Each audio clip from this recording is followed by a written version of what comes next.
We're focusing again today on the security situation in the country in the light of all the headlines which you see here about the sect declaring Caliphate, Islamic Caliphate in Goza. We're joined now by retired Captain Umar Aliyu to look at these matters. Thank you for coming on this morning again. Good morning, Chamberlain. Well, who knows what words several people have used, yes, to describe this kind of situation now. But now this 52-minute video, which is said to have been obtained by AFP, where the Boko Haram sect leaders claims to have declared Islamic Caliphate in Goza, and the military authorities in turn saying, no, that's not true, that the territorial integrity of the country is still intact. And then they're going back and forth on this one. You have people who have said, look, yes, that video perhaps tells the story, while others think not. But what do you think about all of this? Well, I saw a caption which said our territorial integrity is intact, and thinking out loud, I say, really, it may be intact, but then there are indicators that it is threatened. But before we go into that, let's do like a little retrospect of events as they have unfolded lately. We are seeing indicators on ground that I want to group as technical and fundamental. Fundamental as it affects the ground troops will have to do with issues where you had troops turning their guns on their field commander. We had challenges where troops were saying they will not march because their weapons were faulty. We had challenges where wives, spouses of soldiers were protesting. We say that's fundamental. Technically, we have indicators that point towards an ailing or a shortfall in the weapons parity between our own troops and the adversary. We've had issues of logistics. We've had issues of ammunition and what have you. Now, if you look at these indicators, whether the army confirmed them or not, they only serve to embolden the adversary. On the other side of the table, if you were seeing these indicators on ground, you get emboldened. So if you decided to declare a caliphate tomorrow, that wouldn't really come as a surprise, because over the last few months, Goza has been blinking in the sense that there's been a forward-backward approach as far as taking Goza and holding it is concerned. And with this kind of indicators coming from the camps of the fighting troops, if the insurgents decide to announce they have taken Goza and it's now their home base, that won't come as a surprise. The DHQ has said there is no truth in that, but from my side of the table as an observer, I think time will confer or unconfer the truth of that statement or that position. But if we were to play it safe, I would want to assume that given the indicators the adversary has gleaned off the goings in the army in the last 6 to 9 weeks, it's not unlikely that they've been emboldened to take that step and make that declaration, whether for truth or for fallacy. These indicators you're talking about, how were they indicators based on confrontations or based on hearsay? How do you think they got these indicators? The indicators are there for all to see. If today a group of women decided to protest that their husbands will not go to the battlefield, whether for rumor or for fact, it's an indicator. On the other side, the adversary will know that if this kind of things happen, there's going to be a measure of effect on morale. So he could test your ranks. He may not even attack you. He could just declare what he has said. It's meant to actually probe for the chink in the armor. And if you show that chink to him, he'll exploit it. I mean, okay, the military is supposed to be well trained in the area of warfare. These insurgents are believed to be, for want of a better word, ragamuffins who don't know anything. Ragtag. So they're just trying. They're doing trial by error. So the military is supposed to know better how to manage this situation. Why are we at this point? Why do you think we're at this point? For me, I think we're at this point because we have operational and administrative challenges.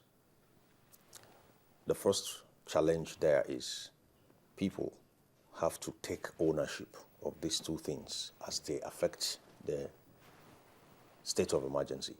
Taking ownership of it means somebody has to be responsible if something doesn't go right. I don't think we are that focused about the state of emergency yet. Administratively, you have issues that tend to be, de-emphasized.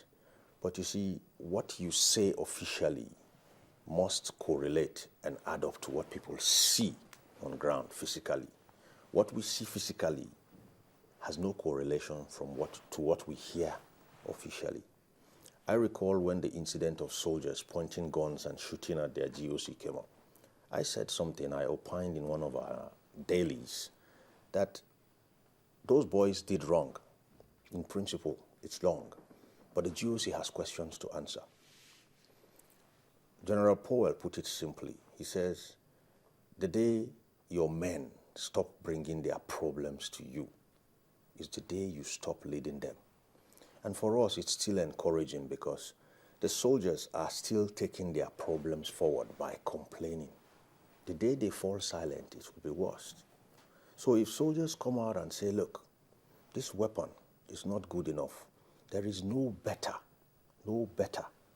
sampling of opinion than from the pointsman who uses the weapon. And I wonder, the AK-47 is virtually the personal weapon the average soldier there uses. And if the AK-47 is the same AK-47 policemen are using and they get outdone by robbers, then why do you think the AK-47 will be sufficient for soldiers against insurgents? So rather than say, look, this is mutiny, you have to go fight. If you don't fight, mutiny carries a death sentence reward. Yes, but then you haven't said anything. If he goes into battle with that gun and doesn't have superiority over the insurgents, it's a death sentence for him. And if he doesn't fight, you are still offering him a death sentence. So you're going to create an ugly precedent. You're going to create an ugly situation. If those who use the guns say the gun is not good enough and they've been insisting on it over a period of time, I think we should listen. We should. Well, we do know that Boko Haram released a video yesterday. I wish that we could get, some of the videos shown on air. Because if you look at the equipment that they were parading, it looked like equipment taken from our army. If you look at the coloring of the vehicles, what does that tell you? These are the visuals that they used to claim that they are under Bugoza is finally under their control. But in the place where they were driving around the town, the equipment, some of the equipment in use there, looks like equipment taken from the Nigerian army. Indeed, if we begin to see vehicles and equipments that we suspect have been taken from the Nigerian army, you begin to find out that, or you begin to ask yourself questions that the military locations that were overrun in the past by the Boko Haram, even though they were later taken back, those locations were not empty. What could have happened to the equipments? Yes, indeed. What could have happened to the equipment? Or if we say that they're not, from the Nigerian army, the question then will be, where did they get the equipment? Where did they get the equipment from? Yeah. Yes, where did they get the equipment from? I tell you, there is an arms black market across the West African sub-region. If you had money, you'll buy weapons. And this happens... You buy sophisticated weapons? Yes, it's one thing to buy small and light weapons. It's another thing to buy the kind of weapons. Weapons. Exactly. Don't forget, these weapons are actually sold for a fee. if you cast your mind back to the end of the Cold War, we had a world that turned unipolar. Unipolar meant the other side had gone down, the Soviet Union. They had a lot of weapons and no money. And somewhere in the Middle East, you had factions of private individuals who had a lot of money and no weapons. So if we had a fair exchange, would you be surprised if these weapons started finding their way into Africa through areas like North Africa? Yes, these weapons, as I tell you, are available in so many areas in black markets. And all they need to do, you can see. Now, from what I'm looking at, they could have looted these weapons. They could have carted these weapons away from military locations they overran. Is it possible that these weapons are not, these pictures are not Nigerian pictures? Is it possible?